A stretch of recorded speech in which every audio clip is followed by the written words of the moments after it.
Well, for more on the shifting diamond industry, we would like to bring in Robert Bates, news director at JCK, which tracks consumer-led style trends shaping the jewelry industry. Welcome to the broadcast.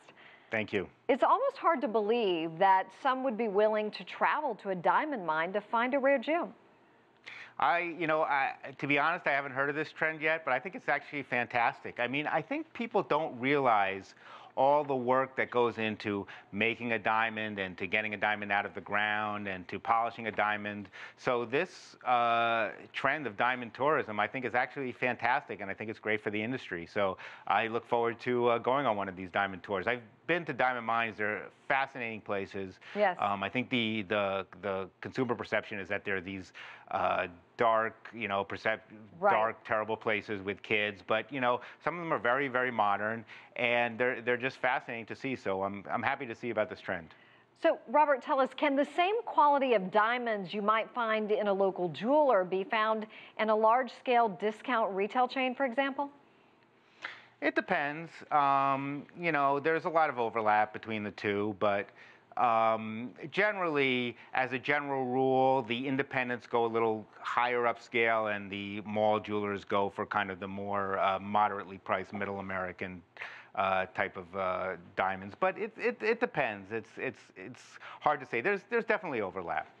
Are these large diamonds still as popular as they once were? Yeah, it depends. A lot of people like a big look. A lot of people want big diamonds. But, for America, especially for engagement rings, the bread and butter is 1-carat stones, GVS1. That's kind of the bread and butter for America. So, some people like big diamonds. People with a lot of money obviously like big diamonds, but not everybody can afford them.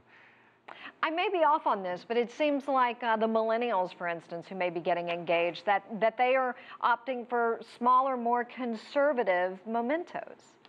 Yeah, well, it's tough because, first of all, the millennials are getting married later, and they don't have a lot of money. Millennials, I think 25% of them live at home still. So a lot of millennials don't have a huge budget. So they've been a real challenge for the industry because they don't have a lot of money. And the other thing is, my generation and past generations all grew up with De Beers ads, which showed, talked about diamond is forever and got people very much into the whole diamond mindset. Millennials haven't. Those ads haven't aired for about 10 years. So in many ways, the millennials have not been as exposed to the diamond market as past generations have. So they've been a huge challenge, and millennials like experiences. They like to go traveling. They like to do things a little bit more. They're not necessarily. They have a more casual lifestyle. They wear yoga pants.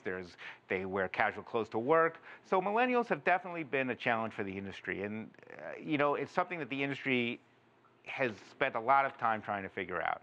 Well, let's talk about China. What is the role of Chinese consumers? Well, China is a huge factor in the diamond market. It's now the second largest diamond market. When I started in the industry about 20 years ago, it wasn't much of a market at all. Now, again, it's the second largest. In the last decade, diamond sales have tripled in China. But the industry faces a lot of the same challenges in China that it has in other consumer markets, of consumers more interested in things like iPhones and things like luxury travel. So there's been humongous growth in the diamond market in China, particularly as the middle class looks for things like status symbols. But in the last few years, definitely the market has quieted down a little bit. And it's, again, a challenge. How do you reach these consumers? How do you get them interested in diamonds? And let's talk about the CBs, actually, the ones. Are they as popular as they were, let's say, 5 years ago? Cubic zirconia? Yes. Yeah, some people like them. I don't necessarily track those, but they certainly have a following. You turn on HSN or QVC or one of these, and they sell them all the time. So, not really a threat? No, I mean, when people talk now about threats, they mostly talk about man-made diamonds, which are basically the same.